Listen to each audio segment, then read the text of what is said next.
Good morning students. Next topic, transformer. Transformer is a stationary device used to transform electrical power from one circuit to another without changing its frequency. So, the transformer ஒரு stationary device தான். இது எதுக்கு use பண்ணுறோம் அப்படின்னா electrical power வந்து ஒரு சர்க்கியூட்லேருந்து இன்னொரு சர்க்கியூட்டுக்கு அதோட ஃப்ரீக்குவென்சியில் மாறாமல் அனுப்புகிறது தான் என்னது ட்ரான்ஸ்ஃபார்ம் பண்ணுறது தான் இந்த டிரான்ஸ்ஃபார்மரோட வேலை. ஸோ இதில் வந்து ஒரு applied voltage alternating voltage is either increased or decrease with corresponding increase or decrease of current in the circuit. ஒரு ஆல்டர்னேட்டிவ் வோல்டேஜ் அது இன்க்ரீஸ்டாக இருக்கலாம் அல்லது டிக்ரீஸாக இருக்கலாம் அல்லது அதோட கரண்ட் வந்து இன்க்ரீஸ்டாக டிக்ரீஸாக இருக்கலாம் அந்த சர்க்கியூட்டில். ஸோ அதை வந்து நம்ம ட்ரான்ஸ்ஃபர் பண்ணுறதுக்கு தான் நம்ம இந்த டிரான்ஸ்ஃபார்மர் வைக்கிறோம். இந்த டிரான்ஸ்ஃபார்மர்ஸ் வந்து ஆல்டர்னேட்டிங் கரண்ட்டை வந்து low voltage into alternative current with high வோல்டேஜாக மாற்றும். ஸோ இந்த டிரான்ஸ்ஃபார்மரோட முக்கியமானது என்னென்னு பார்த்தோம்னா it transformers converts alternating current with low voltage into alternating current with high voltage. இதுக்கு பேர் step up transformer. Low voltage இருக்கக்கூடியதை கரண்ட் வந்து அதே ஆல்டர்னேட்டிங் கரண்ட்டில் லோ வோல்டேஜ் கரண்ட்டை ஹை வோல்டேஜ் ஆல்டர்னேட்டிங் கரண்ட்டாக ட்ரான்ஸ்ஃபர் பண்ணுறதுக்குரியதான் இது ஸ்டெப் அப் டிரான்ஸ்ஃபார்மர். இதில் அதே மாதிரி the transformer converts alternating current with high voltage into an alternating current with low voltage. So ஒரு high voltage alternating current-ஐ convert பண்ணி low voltage alternating current-ஆ மாற்றக்கூடிய இந்த டிரான்ஸ்ஃபார்மருக்கு பேர் ஸ்டெப் டவுன் டிரான்ஸ்ஃபார்மர்.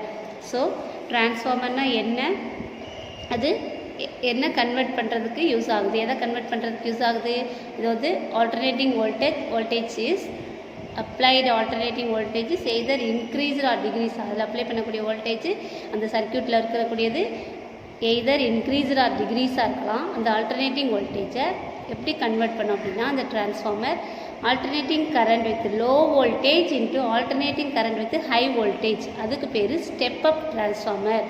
அதே மாதிரி இன்னொரு transformer converts alternating current with high voltage into an alternating current with low voltage. So high voltage low voltage மாற்றக்கூடிய இந்த டிரான்ஸ்ஃபார்மருக்கு பேர் step down transformer. So next நம்ம பார்க்க போகிறது construction and working of transformer. இந்த டிரான்ஸ்ஃபார்மரோட first principle. The principle of transformer is the mutual induction between two coil. So ரெண்டு காயிலுக்கு இடையில் இருக்கக்கூடிய மியூச்சுவல் இண்டக்டன்ஸ் தான் என்னது முக்கியமான இதோட பிரின்சிபல். நம்ம ஏற்கனவே படித்தோம் இல்லையா மியூச்சுவல் இண்டக்டன்ஸ், அதுதான் டிரான்ஸ்ஃபார்மரோட principle. That is when an electric current passing through a coil changes with time an EMF is induced in the neighboring coil. நம்ம ஏற்கனவே படித்ததான் மியூச்சுவல் இண்டக்டன்ஸ். ஸோ ஒரு எலக்ட்ரிக் கரண்ட் வந்து இந்த காயில் வழியாக போய்கிட்டு இருக்கும்போது டைமை பொறுத்து அதில் சேஞ்சஸ் ஏற்படுத்துச்சு அப்படின்னா அதில் ஒரு இன்டியூஸ்ட் இஎம்எஃப் வந்து ப்ரொடியூஸ் ஆகும். அந்த இன்டியூஸ்ட் இஎம்எஃப் என்ன செய்யும், நெய்பரின் காயிலை இன்டியூஸ் பண்ணும். And EMF is induced in the நெய்பரின் காயில். ஸோ அதுதான் என்னது mutual inductance. Next construction. In the simple construction of transformers, there are two coils of high mutual inductance wound over the same transformer core.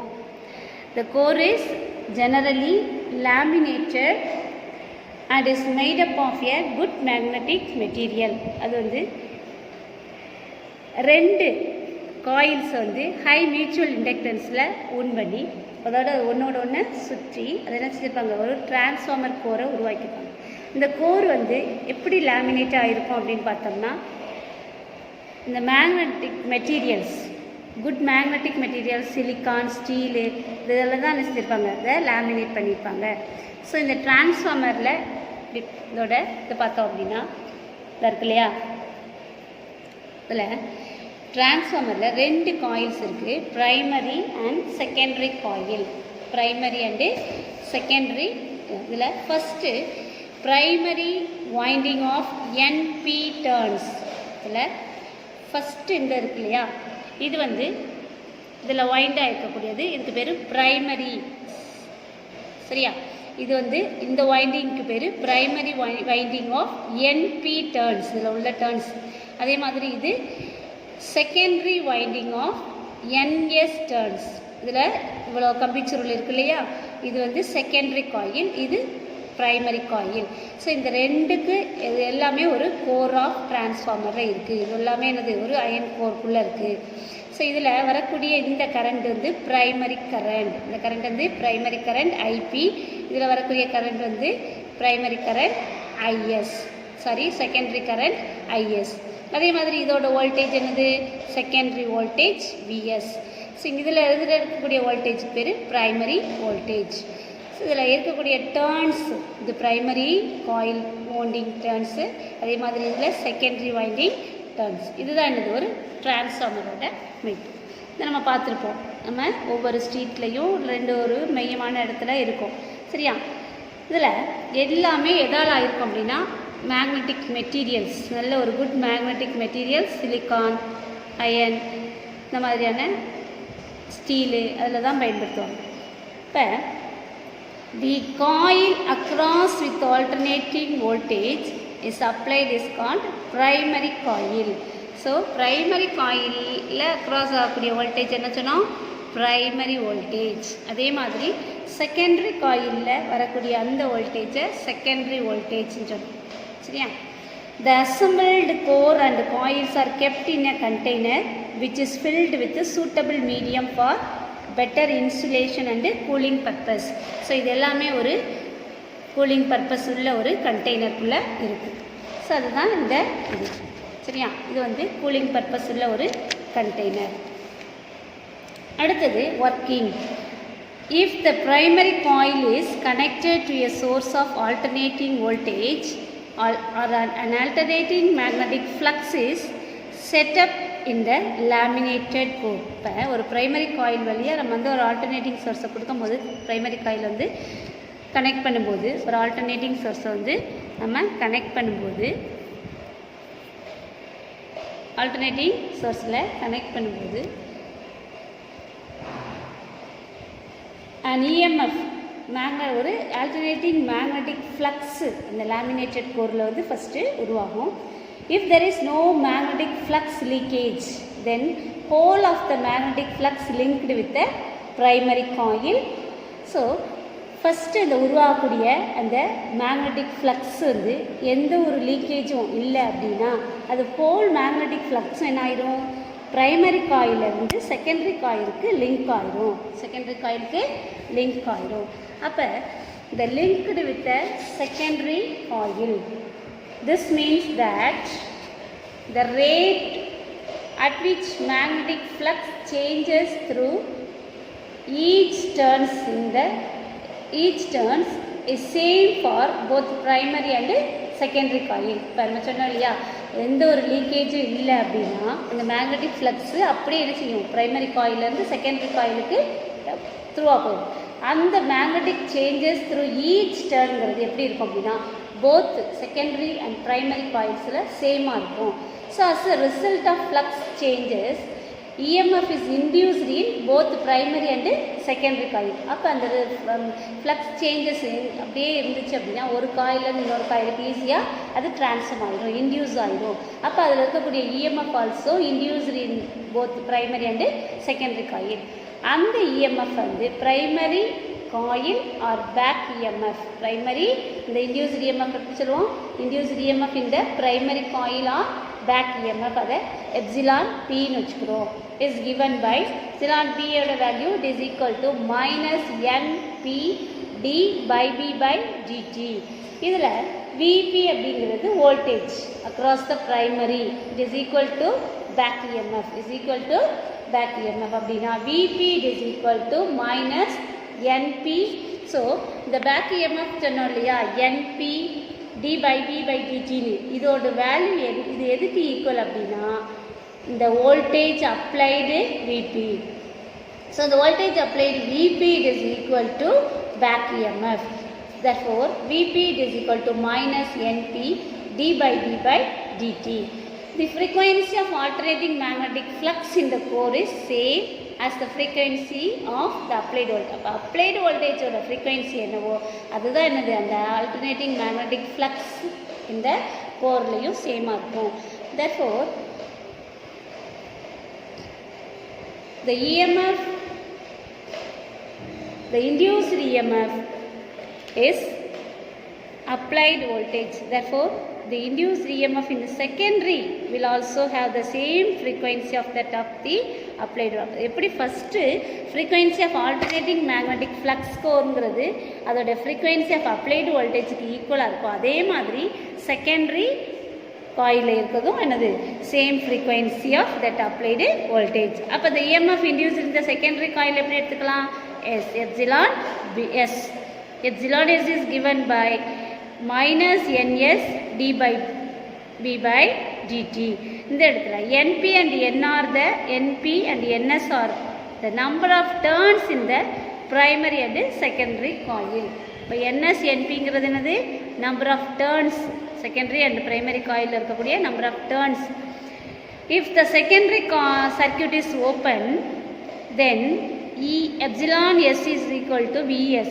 The Vs ங்கிறது என்னது voltage across secondary coil. அப்போ Vs equal to minus ns d by b by dt அப்படின்னா இந்த ரெண்டு ஈக்குவேஷனையும் நம்ம எப்படி எடுத்துக்கலாம்? Vs by Vp it is equal to ns by np it is equal to a k it is equal to k. K is known as the voltage transformation ratio. Underline the word. The constant K is known as voltage transformation ratio.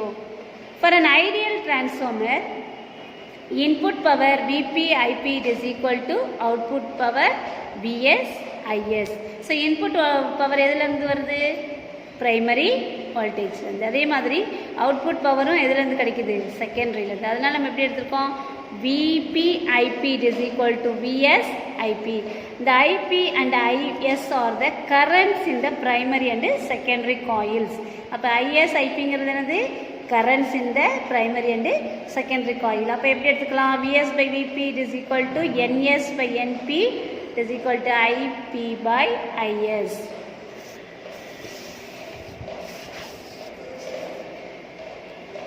For equation 4.27 is written as in term of amplitude of corresponding quantities. அப்போ Vs by Vp it is equal to ns by np, then it is equal to Ip by Is, it is constant K. If ns is greater than np, that is K is greater than 1 இருந்துச்சு அப்படின்னா, then Vs is greater than Vp and Is is less than Ip. This is the case of step-up transformer in which voltage is increased and the corresponding current is decreased. The step-up transformer voltage increase ஆச்சு அப்படின்னா corresponding current எப்படி இருக்கும்? decreased-ஆ இருக்கும். Next, ns is less than np, that is K is less than 1, then Vs is less than Vp and Is is greater than Ip. இந்த step down transformer where voltage decrease ஆகும்போது current என்ன ஆகுது? increased ஆகிடும். So these are the construction and working of a transformer. What is the efficiency of a transformer? ஒரு transformerோட efficiency என்ன அப்படின்னு பார்த்தோம்னா, the efficiency eta of a transformer என்னது? eta. இதுக்கு பேர் the efficiency eta of a transformer is defined as the ratio of the useful output power to the input power. அப்போ input powerக்கும் அதோட output powerக்கும் இல்லை ரேஷியோ தான் என்னது? efficiency of a transformer. அப்போ eta it is equal to output power by input power into 100%.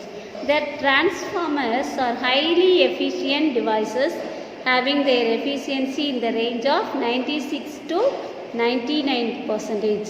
So transformerங்கிறது ஒரு நல்ல திறன்மிக்க நம்மளுக்கு ஒரு எஃபிஷியண்டான டிவைஸ் தான். இதில் பர்சன்டேஜ் நம்மளுக்கு எவ்வளோ எஃபிஷியன்சி கிடைக்கும் அப்படின்னு பார்த்தோம் 96 to 99% கிடைக்குது. Various energy losses in transformers will not allow them to be 100% efficient. So சில எனர்ஜி லாஸஸ்னால தான் நம்மளுக்கு வந்து என்னது 100% வந்து எஃபிஷியன்சி கிடைக்காம போகிறதுக்கு காரணம். எனர்ஜி லாஸஸ்ன்னு சொன்னோம் இல்லையா, என்ன மாதிரியான எனர்ஜி லாஸஸ் இருக்குது இந்த டிரான்ஸ்ஃபார்மரில் அப்படின்னு பார்த்தோம்னா, transformers do not have any moving parts so that its efficiency is much higher than that of rotating machine. நம்ம ஒரு ஜெனரேட்டரையோ மோட்டார்ஸையோ கம்பேர் பண்ணல டிரான்ஸ்ஃபார்மர்ஸில் வந்து அதிகமான பார்ட்ஸ் வந்து இல்லை, மூவபிள் பார்ட்ஸ் கிடையாது. அதனால் என்ன செய்யுது, இதில் வந்து ரொம்ப ஒரு நம்மளுக்கு வந்து டேமேஜ் இருக்காது. என்னன்னா அதை காட்டிலும் அதிகமான எஃபிஷியன்சி தான் நம்மளுக்கு கிடைக்கும். ஆனால் சில ஃபேக்டர்ஸ்னால, ஒரு சில மெனி ஃபேக்டர்ஸ்னால அந்த எனர்ஜி லாஸ் வந்து டிரான்ஸ்ஃபார்மரில் லீட் ஆகுது. ஃபஸ்ட்டு என்ன அப்படின்னு பார்த்தோம்னா, core loss or iron loss.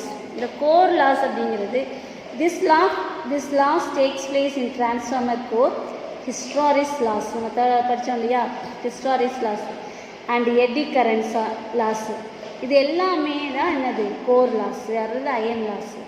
இந்த core loss or iron loss அப்படிங்கிறது நம்ம அதிகமாக வந்து அதோடைய ஒரு அயன் கோருக்குள்ளே இருக்குதுன்னு சொன்னோம் இல்லையா. அப்போ நம்ம வந்து ஹை வோல்டேஜ் வரும்போது அதனுடைய மேக்னெட்டிக் ஃப்ளக்ஸ் லிங்கேஜ், அதில் ஏற்படக்கூடிய அந்த லீக்கேஜ்னால் அந்த எலக்ட்ரிக்கல் சர்க்யூட்டில் அந்த எலக்ட்ரிசிட்டி வந்து நம்மளுக்கு ஃப்ளோ ஆகும்போது ஏற்படக்கூடிய இழப்பு, அதைத்தான் நம்ம என்ன சொல்கிறோம் அப்படின்னா அந்த iron core loss or iron லாஸ்ன்னு சொல்கிறோம். When transformer core is magnetized and demagnetized repeatedly by alternating voltage, நம்ம கொடுக்கக்கூடிய ஆல்டர்னேட்டிங் வோல்டேஜில் அதிகமாக அது வந்து மேக்னடைஸ் ஆகும், டிமேக்னடைஸ் ஆகும், மாறி மாறி ஆகும்போது அதில் என்ன செய்யும், கொஞ்சம் மேக்னெட்டிக் லாஸ் ஏற்படும். அந்த லாஸ் வந்து எதன் பொறுத்து அப்படின்னா, voltage applied across primary coil, hysteresis takes place due to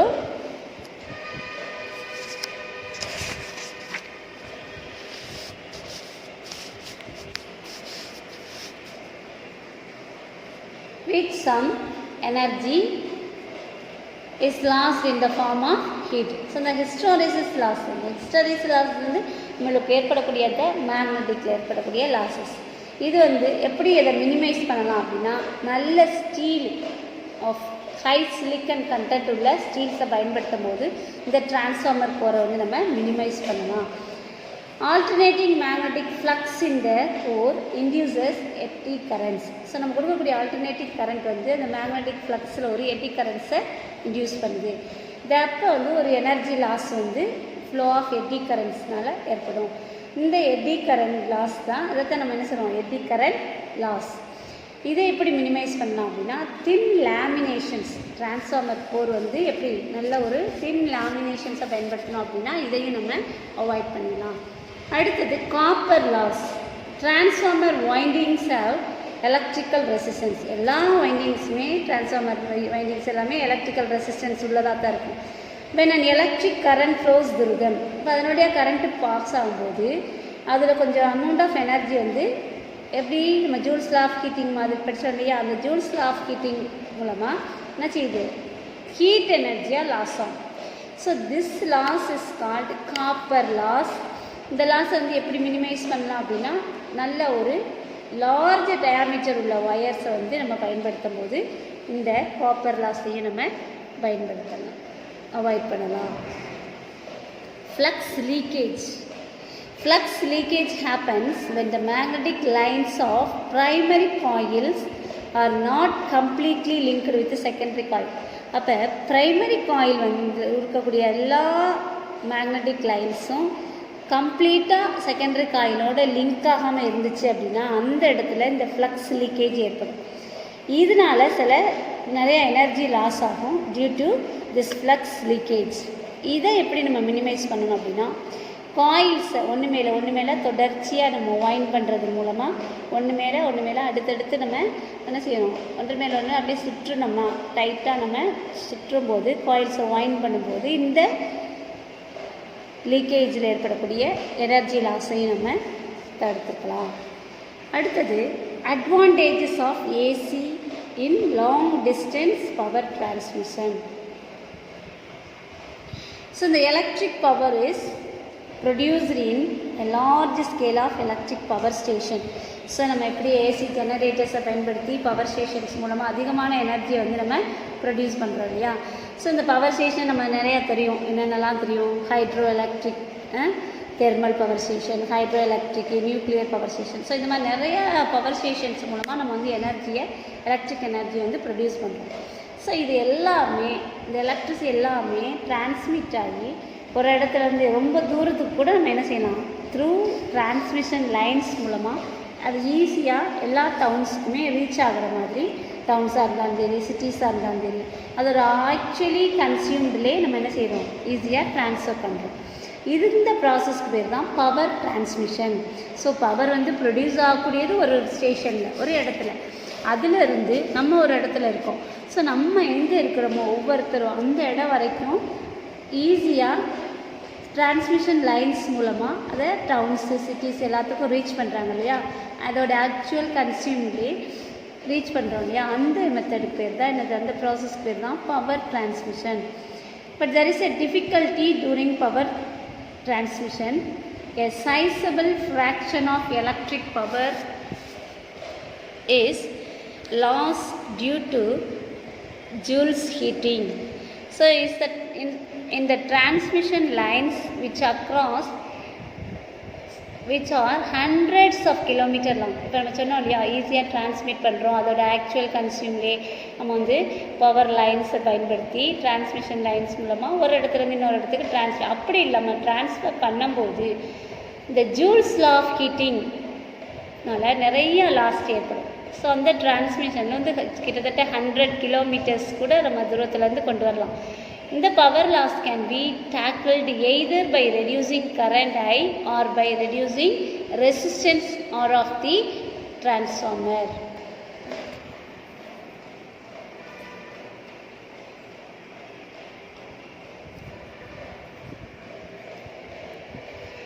So they reduce by power reducing current I or by reducing resistance R of the transmission. So நம்ம இந்த பவரை, கரண்ட்டை குறைக்கிறனாலையோ அல்லது ரெசிஸ்டன்ஸை குறைக்கிறனாலையோ நம்ம என்ன செய்யலாம், இந்த லாஸை, பவர் லாஸுங்கிற கொஞ்சம் கொஞ்சமாக இந்த பவர் லாஸை வந்து டேக்கிள் பண்ணலாம். So the resistance R can be reduced with thick wires of copper or aluminum. So நம்ம சொன்னோம் இல்லையா, ரெசிஸ்டன்ஸை குறைக்கிறது மூலமாக. இப்போ இந்த ரெசிஸ்டன்ஸ் ஆரை எப்படி நம்ம ரெடியூஸ் பண்ண முடியும், திக் ஒயர்ஸ் ஆஃப் காப்பர் ஆர் அலுமினியத்தை பயன்படுத்த மூலமாக. But this increase the cost of production of transmission lines and other related expenses. So this way of reducing power loss is not economically viable. So நம்ம அதிகமான wires, copper, அலுமினியத்தை பயன்படுத்துகிறங்கிறது நடைமுறையில் அதிகமாக சாத்தியமாக இருக்காது. ஏன்னா அதுக்கு நிறைய எக்ஸ்பென்சிவ் நம்ம செலவழிக்கிறோம். அதனால இந்த ரெடியூசிங் பவர் லாஸுங்கிறது எக்கனாமிக்கலாக வியபிள் கிடையாது. Since power produced is alternating in nature, there is a way out. The most important property of alternating voltage that it can be stepped up and stepped down by using transformers. அதிகமாக நம்ம power produce பண்ணுறோம் இல்லையா, ஆக்சுவலாக அது ஆல்டர்னேட்டாக தான் இருக்கும் நேச்சராகவே. அதை நம்ம வெளியே எடுக்கும்போது நம்ம ஒரு இம்பார்ட்டண்ட் ப்ராப்பர்ட்டி ஆஃப் ஆல்டர்னேட்டிங் வோல்டேஜை வந்து ஸ்டெப் அப் பண்ணுறது மூலமாக அல்லது ஸ்டெப் டவுன் பண்ணுற மூலமாக நம்ம என்ன செய்யலாம், ஈஸியாக using transformers could be exploited in reducing current and thereby reducing power losses to a greater extent. So இந்த நம்ம ஸ்டெப் அப் ஸ்டெப் டவுன் மூலமாக நம்ம வந்து என்ன செய்யும், பவர் லாஸை வந்து ரெடியூஸ் பண்ணி ஈஸியாக நம்ம கிரேட்டர் எக்ஸ்டென்ட்டுக்கு போடுவோம். As the transmitting point the voltage is increased and the corresponding current is decreased by using step up transformer. நம்ம ஃபஸ்ட்லேயே படித்தோம் இல்லையா, ஆல்டர்னேட்டிங் கரண்டில் உள்ள அந்த வோல்டேஜ் இன்க்ரீஸ் ஆனால் கரண்ட்டு குறையுது. ஸோ அந்த மெத்தடில் நம்ம என்ன செய்கிறோம், அந்த கரண்ட்டை வந்து voltage increased and corresponding current is decreased by using step up transformer. அப்போ வோல்டேஜை இன்க்ரீஸ் பண்ணி அதோட கரண்ட் கொஞ்சம் கொஞ்சமாக அதோட ஸ்டெப் அப் பண்ணுற டிரான்ஸ்ஃபார்மர் மூலமாக கரண்ட்டை வந்து டிக்ரீஸ் பண்ணும். தென் அதை டிரான்ஸ்மிட் பண்ணுவாங்க த்ரூ டிரான்ஸ்மிஷன் லைன்ஸ் மூலமாக. இங்கே என்ன நடக்கும் அப்படின்னா, this reduced current at high voltage reaches the destination without any appreciable loss. So எந்த ஒரு லாஸ் இல்லாமல் அது என்ன செஞ்சிடும், ஹை வோல்டேஜ் கரண்ட் வந்து ரெடியூஸ்டு கரண்ட் வந்து ஹை வோல்டேஜ் உள்ள கரண்ட் வந்து ஈஸியாக destination without any appreciable loss at the receiving பாயிண்ட்டுக்கு போயிடும். அடுத்தது இந்த வோல்டேஜ் டிக்ரீஸ் இருக்கு இல்லையா, இந்த ரிசீவிங் பாயிண்டில் voltage is decreased and the current is increased to appropriate values by using step down transformer. அப்போ இந்த ஸ்டெப் டவுன் டிரான்ஸ்ஃபார்மருக்கு வரும்போது அந்த ஹை வோல்டேஜ் எப்படி மாறிடும், லோ வோல்டேஜாகவும் கரண்ட் வந்து ஹையாகவும் மாறிடுது. இது வந்து step down transformer and then it is given to consumers.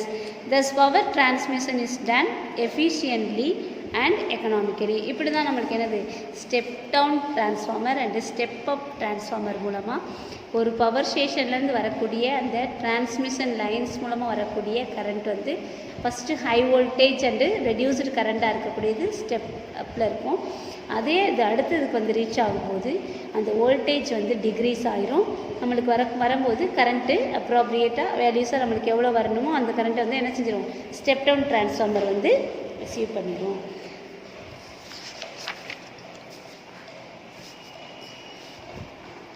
இதோட இல்லஸ்ட்ரேஷன் என்ன அப்படின்னு பார்த்தோம்னா, இதுக்கான ஒரு இல்லஸ்ட்ரேஷன் கொடுத்துருக்காங்க.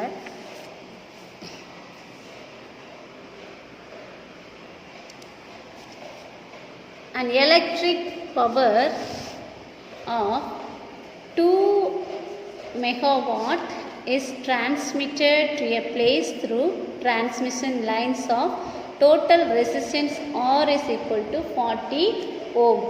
So potential difference வந்து டிஃப்ரெண்ட்டாக இருக்கக்கூடிய ஒரு எலக்ட்ரிக் பவர் டிரான்ஸ்மிட் ஆகுது. அதோட டோட்டல் ரெசிஸ்டன்ஸ் வந்து 40 ohm. டிஃப்ரெண்ட் வோல்டேஜஸ் வந்து one is lower voltage 10 kilowatt and other higher voltage 100 kilowatt. அப்போ let us now calculate and compare power losses. So ரெண்டு டிஃப்ரெண்ட் வோல்டேஜ் உள்ள பவர் டிரான்ஸ்மிஷனில் நம்ம இப்போ என்ன மெஷர் பண்ண போகிறோம், எவ்வளோ பவர் லாஸஸ் இருக்குது ரெண்டையும் கம்பேர் பண்ணையில் இந்த ரெண்டு கேசஸ்லையும் பவர் லாஸ் வந்து எவ்வளோ இருக்குது அப்படிங்கிறத பார்க்க போகிறோம். கேஸ் 1ல் power P is equal to 2 MW, சரியா, mega what. R it is equal to 40 volt, sorry 40 ohm. Volt V it is equal to 100 kilovolt. பவரோட formula P is equal to VI. நம்மளுக்கு இப்போ என்ன கண்டுபிடிக்க போகிறோம், current. So current I it is equal to P by V. இப்போ Pயோட value 2 into 10⁶ போடணும், ஏன்னா இது என்னது மெகா வாட். அதே மாதிரி இதில் கிலோ வோல்ட் இருக்கனால 10⁻3 எடுத்துக்கிறோம். 2 into 10⁶ by 10 into 10⁻3. ஸோ இதை கேன்சல் பண்ணும்போது நம்மளுக்கு என்ன கிடைக்கிது, 200 ஆம்பியர். சரியா. அடுத்தது power loss. Power loss is equal to heat produced, that is I² R. இப்போ ஐயோட வேல்யூ நம்ம 200 ஆம்பியர் கண்டுபிடிச்சிருக்கோம், அதை ஸ்கொயர் பண்ணணும். ஆரோட value 40. So 200 square into 40 it is equal to 1.6 into 10⁶ what. அடுத்தது பர்சன்டேஜ் ஆஃப் பவர் லாஸ். ரெண்டுலேயும் எவ்வளோ பவர் லாஸ் இருக்குது, 1.6 into 10⁶ by 2 into 10⁶. ஸோ இதை கேன்சல் பண்ணோம்னா நமக்கு என்ன கிடைக்கிது, 100% இன்ட்டு 100%னா 0.8 கிடைக்கும். இந்த ரெண்டையும் கேன்சல் பண்ணும்போது 0.8 into 100% it is equal to 80%. அடுத்தது கரண்ட் கேஸ் 2ல் 2 மெகாவாட் 40 ohm, பட் வோல்டேஜ் மட்டும் என்னது 100 kilovolt. அப்போ அதே தான் current I is equal to P by V 2 into 10⁶ by 100 into 10⁻3. So இதை கேன்சல் பண்ணும்போது நம்மளுக்கு 20 ஆம்பியர் கிடைக்குது. ஸோ இது கரண்ட்டு. அடுத்தது பவர் லாஸு I² R ஃபார்முலாவில் இந்த 20² into 40 it is equal to 0.016 into 10 power 6 watt.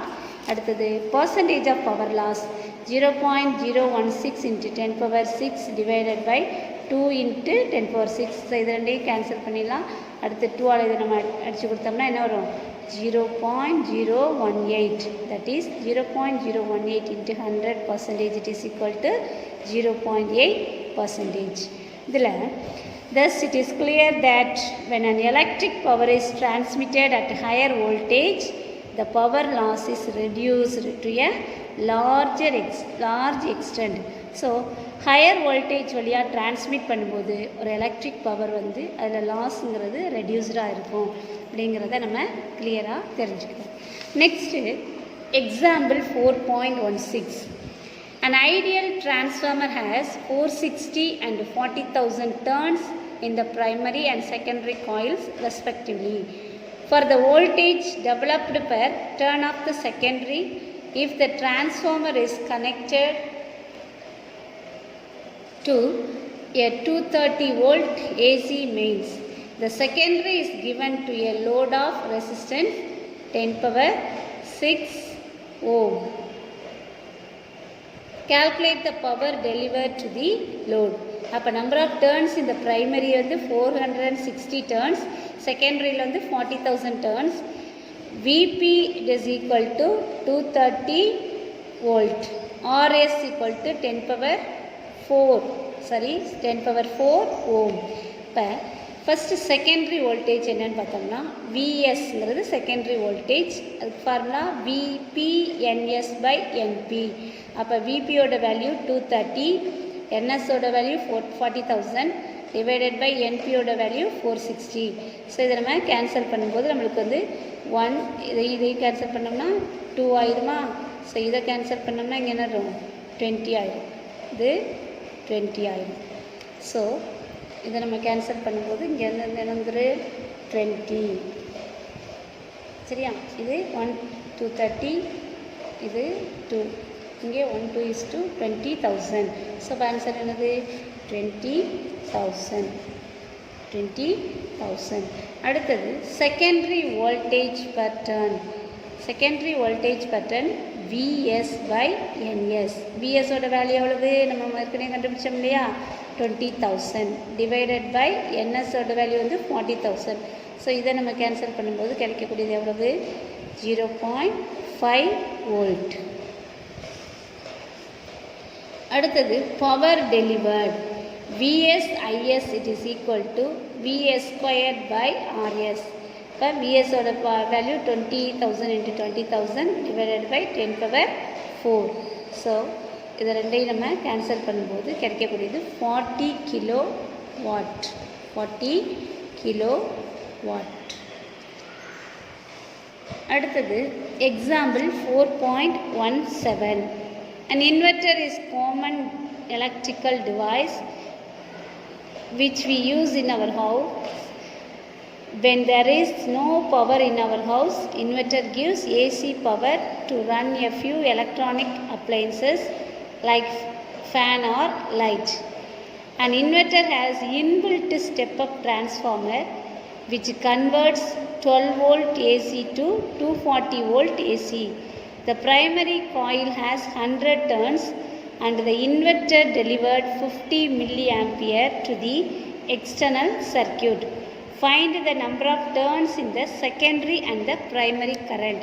So நம்மளுக்கு தெரியும் இன்வெர்ட்டருங்கிறது ஒரு எலக்ட்ரிக்கல் டிவைஸ். நம்மளுக்கு கரண்ட் இல்லாத நேரத்தில் நம்மளுக்கு என்ன கொடுக்குது, இன்வெர்ட்டர் வந்து ஏசி பவர்ஸை வந்து ஒரு சில எலக்ட்ரானிக் அப்ளையன்சஸ்க்கு மட்டும் நம்மளுக்கு கொடுக்கும். ஒரு சில லைட்ஸு ஃபேன்ஸ்க்கு மட்டும் நம்ம கனெக்ட் பண்ணியிருப்போம் இல்லையா. ஸோ அதில் என்ன ஆகுது அப்படின்னா ஸ்டெப் அப் டிரான்ஸ்ஃபார்மராக அந்த இடத்துல ஒரு 12 வோல்ட் ஏசியை வந்து 240 வோல்ட் ஏசியாக அது வந்து கன்வெர்ட் பண்ணுது.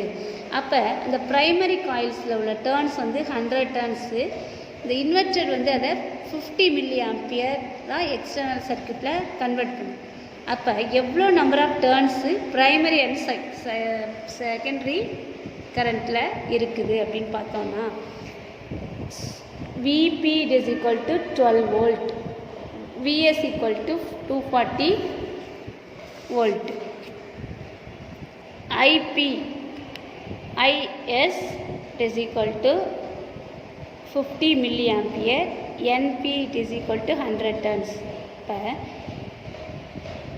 Vs by Vp it is equal to Ns by Np it is equal to Ip by Is is equal to K. இப்போ transformation ratio K it is equal to 240 by 12 volt it is equal to 20. அப்போ the number of turns in the secondary Ns equal to Np into K. Ns ஓட value 100, K ஓட value நம்ம 20 இங்கே கண்டுபிடிச்சிருக்கோம். So அதில் multiply பண்ணோம்னா 2000. Primary current IP it is equal to K into Is. K ஓட value 20, I ஓட value 50 milliampere it is equal to 1 ampere. So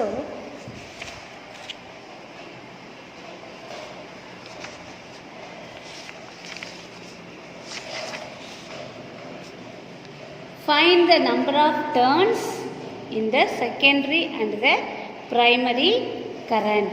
அப்போ செகண்டரியில் இருக்கக்கூடிய டேர்ன்ஸ் வந்து 2000 ஃபஸ்ட்டு, அடுத்தது ப்ரைமரியில் வந்து 1 ஆம்பியர் கரண்ட். செகண்டரி டேர்ன்ஸ், இந்த நம்பர் ஆஃப் டேர்ன்ஸ் வந்து செகண்டரி காயிலில் இருக்கக்கூடிய டேர்ன்ஸ் என்ன, ப்ரைமரியில் வரக்கூடிய கரண்ட் என்னன்னு தான் கால்குலேட் பண்ண சொல்லியிருக்காங்க. ஸோ அப்போ இந்த டிரான்ஸ்ஃபர்மேஷன் ரேஷியோ கேயை கண்டுபிடிச்சிட்டோம் இல்லையா, அதிலிருந்து நம்பர் ஆஃப் டேர்ன்ஸ் இந்த செகண்டரி காயில் 2000, அதே மாதிரி ப்ரைமரி கரண்ட்டோட வேல்யூ 1 ஆம்பியர். Thank you students.